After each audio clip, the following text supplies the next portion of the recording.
Hello again, whiskey friends. This is Kelsey here in the Whiskey Riff Lounge. Today we're getting into some of our picks. I know you've kind of seen some of these videos come across, but today we're going to be talking about the Boot Clapper Rye. That's correct. So let's get this one started. This is a 5-year-old Bone Snapper 95.5 Rye. Let's get into this thing and we'll talk about it as you can drink along with me.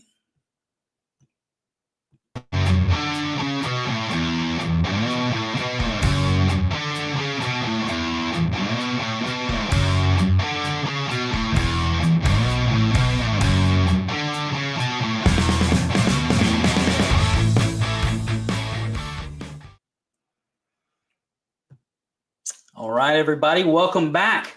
So we're talking about Bone Snapper Rye. This is from Backbone. We picked this 5-year-old rye back in April, I believe is when it was. We're excited to get these things into you guys' hands. There's only a few of these left, so make sure if you haven't already got one, or if you want to back up, make sure you get a hold of this one real soon.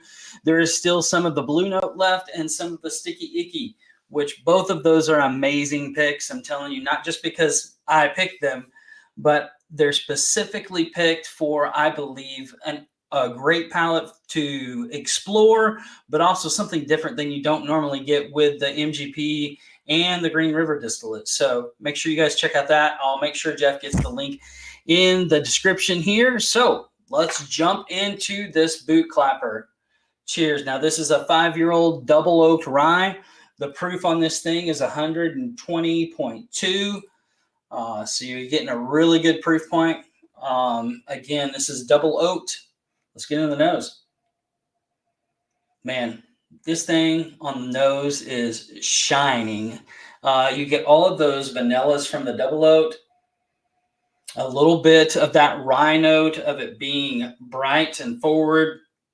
A little bit of citrus as well. But that vanilla and char note on these barrels is amazing. As you can see, I mean, this sucker is dark. I mean, it is dark. So actually, as we've been sitting with these, this one has turned out to be a lot of people's favorite, just simply because of the way that the double oak came across on the rye. So on the nose, again, you're getting all of those vanillas, citrus, and even some of the almost like a custard note that I get sometimes with double oaked as well. I always think that double oaked, put this in the comments below if you guys agree with me, but I always think that rye tends to take on a better finish sometimes, at least on the double oak part, than the bourbon does. So that's kind of one of the things that when we sat down with Nolan is we tasted through a lot of things and then we really honed in on what we wanted to focus on. So we wound up having to spit a lot of whiskey out because we were tasting so many barrels. I think we wound up tasting like 30 or 40 different samples. So Backbone is a great experience. Nolan's great to work with and enjoyed our time together. I think Jeff was a little bit in heaven dealing with this particular tasting event. It was so much fun. Let's get into the palate, whiskey friends, and see where these notes are coming out at.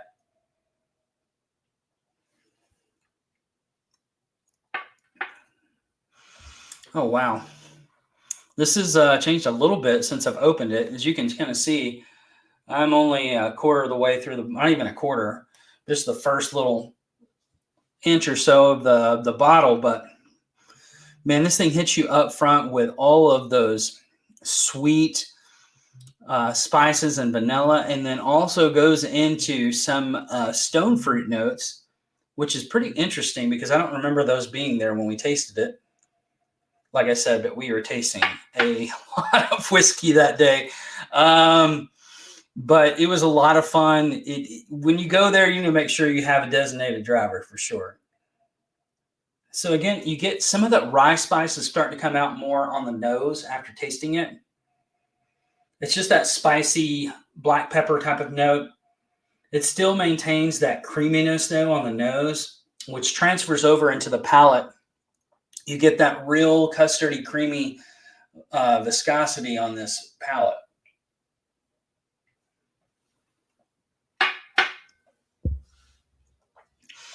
So on the mid palate, you kind of hit the oak And then towards the end of this is where the rye spice comes in.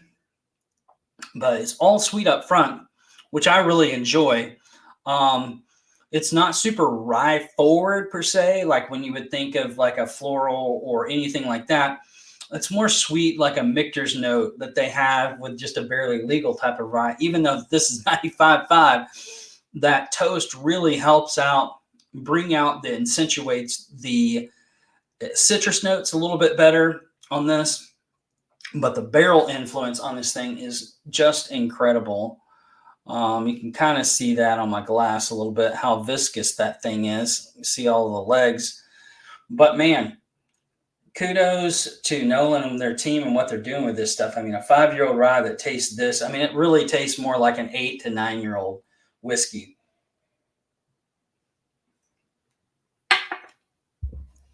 I do have to say this was a shorter barrel than a full barrel.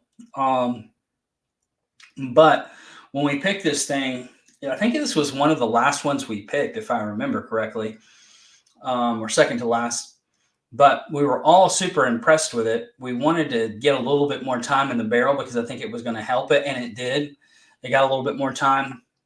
The barrel notes on these, on this particular one, really come across as more like a sweet oak, and that toast really helps that. It's not drying at all. It's not tannin-y at all. Even though as dark as it is, I mean, you're still getting all of those wonderful rye notes. I think that if you blinded this, you might be convinced it was bourbon. It's got a lot of those same particular notes that a good bourbon would have. But I love the influence of the fruit notes off of the nose into the palate on this that I don't remember it being there. So